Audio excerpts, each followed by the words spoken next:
పిల్లలు నిన్న 8వ శ్లోకం నేర్చుకున్నాం.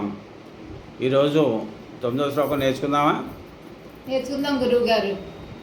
10 శ్లోకాలు అవగానే భగవద్గీత ప్రాముఖ్యం, భగవద్గీత మనకి ఎలా సహాయపడుతుందో అది కూడా తెలుసుకుందాం. అన్యే చ బహవః శూరా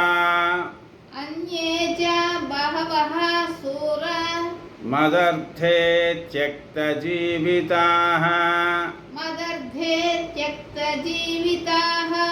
నానాశస్త్రప్రహరణాః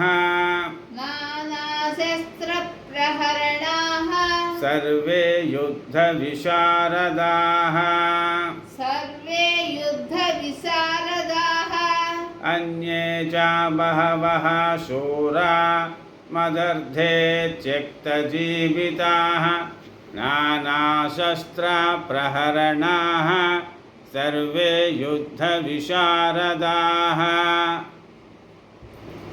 ధన్యవాదాలు గురువు గారు.